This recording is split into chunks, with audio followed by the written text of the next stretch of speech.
आप option buying करते हैं और एक छोटी सी बात को नहीं जानते हो तो यकीन कीजिए, इस बात को नोट करके लिख लीजिए आप कि आपका मार्केट में फेलियर तय है।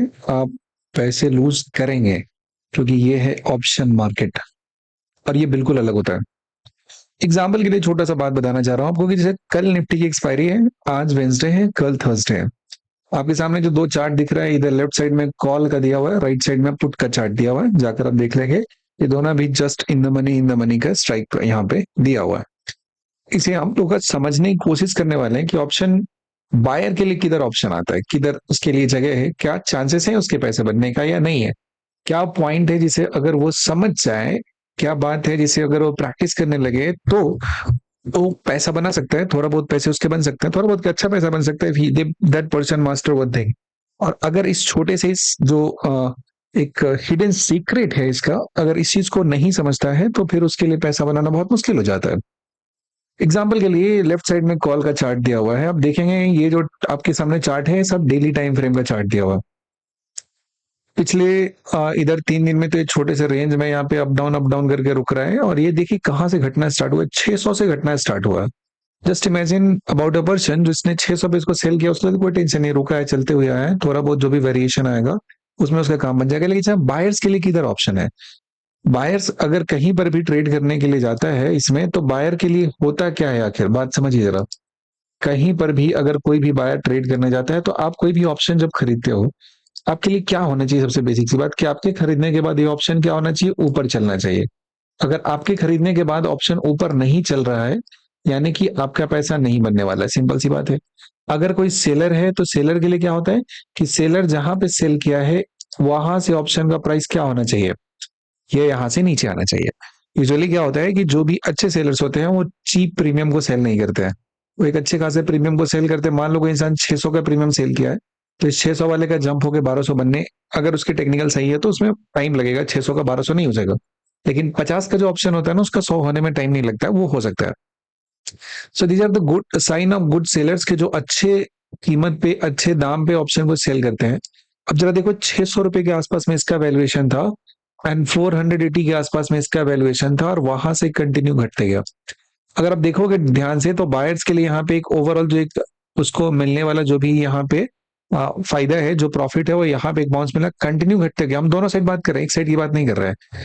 टूटते हुए गया है और ये यहाँ तक आया। इस दिन एक छोटा सा जंप उसको देखने को मिला, यहाँ पे छोटे छोटे से जंप वहां पे देखने को मिला, फिर कंटिन्यू टूटा है। यहां से उसका पूरे जर्नी में एक बार एक ऑप्शन में उसमें जंप मिला, 3 दिन तक कंटिन्यू यहाँ पे अप ट्रेंड में यहाँ पे देखने को मिला है, जिसमें आप कॉल साइड जो देखेंगे ऑप्शन का वैल्यू जो टूटा है वो 400 से घटता घटता सीधे 100 पे आ गया था, 300 पॉइंट का चेंज आया था। लेकिन आप यहाँ पे देखोगे तो कितना है आपका, 70-80 रुपए के आसपास चलना स्टार्ट किया, 240 वाले से इसका हाई लगाया है। अगर आप बहुत लकी हो, एकदम टॉप पे जाके सेल करते हो, तब जाके इसको कैप्चर करोगे। तो बात यही आ जाता है कि जो ऑप्शन होता है ना, ऑप्शन एक डिकेइंग एसेट है, इसकी वैल्यू को कंटिन्यू घटना है और इसका जो फितरत ही है, इसको घट के एक्सपायर होकर क्या होना है, जीरो होना है।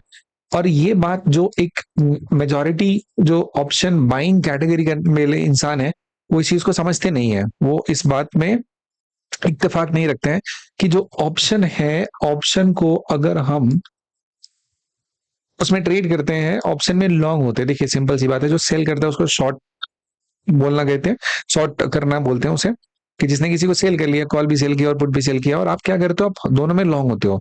यानी कि कॉल भी बायर हो तो आप कॉल में लॉन्ग होते हो, पुट साइड भी क्या होते हो, आप लॉन्ग होते हो। यानी कि आपके खरीदने के बाद प्राइस बढ़ना चाहिए। ध्यान से देख सकते हो ना किस लेवल का यहाँ पे होता है कि कल इसका एक्सपायरी है, कॉल साइड में देखो वॉल्यूम कितना दिया हुआ है, 642 मिलियन दिया हुआ है, ये कितना है, 201 मिलियन के आसपास में दिया है।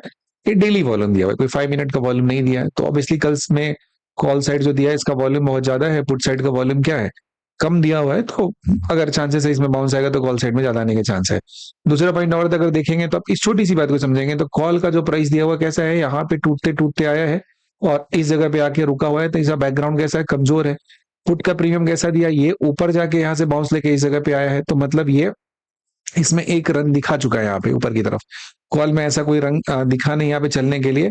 दूसरी चीज और आप ऑब्जर्व करेंगे, देखो पुट में जो टूटने लगा तो इतना ज्यादा टूटा, लेकिन जब ये कॉल में पैसा बनने की बारी थी कि जो बायर है उसको कुछ पैसा बन जाए कॉल साइड में, ध्यान से देखो, ऑब्जर्व करो जरा, दोनों चार्ट आपके नजरों के सामने दिया हुआ है। तो यहाँ पे जब ये कॉल वाले का पैसा बनने का, यानी कि एज अ बायर के तौर पे बनने का आपका अपॉर्चुनिटी है, तो सोचिए कितना कम बना है। लेकिन वहीं पे जो पुट साइड में अगर आप इसके अपोजिट में है, तो जो टूट कर गया है वो कितना ज्यादा है।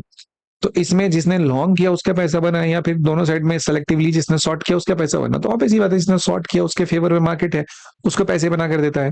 तो अगर आपको यहाँ पे ट्रेड करना है, तो ट्रेड के लिए आपको क्या मास्टर करना पड़ेगा? आपको मास्टर करना पड़ेगा, इस बेस को मास्टर करना पड़ेगा।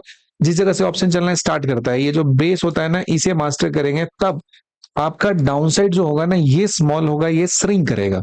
अगर आप हर बार इस दौड़ते हुए कहानी में चलेंगे, जैसे मान लेते इसमें कैसा हुआ, दौरा, दौड़ने के बाद कितना हुआ पूरे दिन के बाद, यहाँ जाने के बाद फिर से टूटना स्टार्ट हुआ।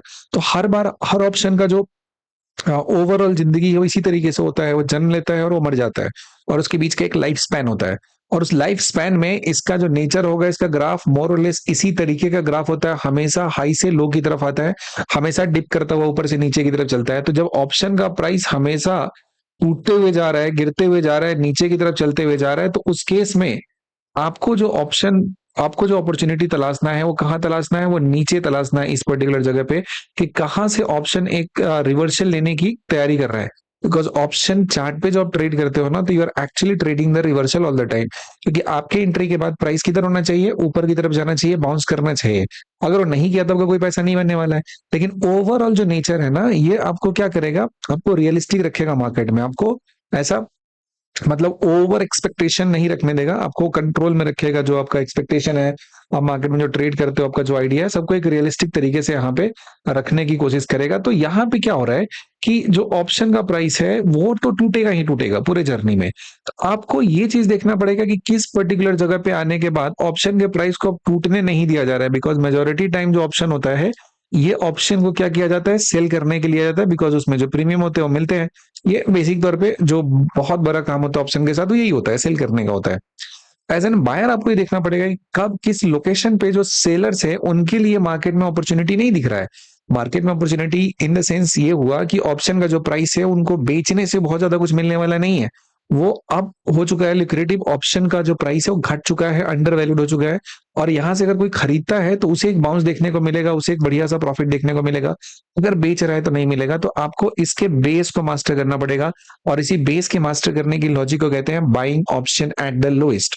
ऐसा नहीं कि इसमें आपका जो स्टॉप लॉस ट्रिगर नहीं होगा, बट पॉइंट ये है कि यहाँ पे जो आपके अगेंस्ट जो पॉइंट्स आएंगे, जो आपके लॉसेस होंगे ना, वो एक रीजनेबल अमाउंट में होगा, जिसको आप कंट्रोल कर सकते हैं, जिसको आप उस पर एक कैप लगा सकते हैं कि इसके बियॉन्ड ये नहीं जा सकता है। तो जब ये चीजें आप करेंगे ना, देन विथ टाइम आप देखोगे कि आपका जो प्राइस है वो आपको एक फेवरेबल तरीके का यहाँ पे आपका मूव है वो देखने को मिल जाएगा। समझ में आ रही बात?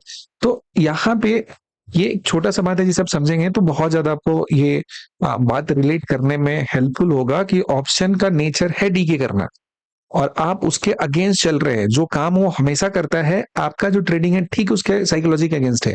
यानी कि आपको बाउंस प्ले करना है, तो आपको कभी भी रनिंग ऑप्शन में अगर आप ट्रेड करते हैं ना, तो आपका लॉस होगा ही। आपको बेस ही मास्टर करना पड़ेगा, ऑप्शन बाइंग एट लो है वही मास्टर करना पड़ेगा, और उसमें गुड पॉइंट कैप्चर करेंगे एंड स्मॉल पॉइंट्स लूज करेंगे, तभी आप लॉन्ग रन में एक सक्सेसफुल ट्रेडर होंगे। अदरवाइज अगर आप इस ऑप्शन के नेचर को ना समझ के आप ट्रेडिंग करते रहेंगे, आपके नजरों के सामने दे रहा हूं मैं चार्ट, डेली चार्ट दिया हुआ है, किस तरीके से ये पूरा का पूरा कहानी यहाँ पे हुआ है, आप यहाँ से अच्छे तरीके से समझ सकते हैं। तो ये होता है ऑप्शन। जितना ज्यादा समझेंगे उतना आपका ट्रेडिंग कम होगा और प्रॉफिट आपका उतना ज्यादा होगा। उम्मीद करते हैं इससे थोड़ा बहुत ऑप्शन के बारे में इंसाइट आपको मिला होगा। Thank you.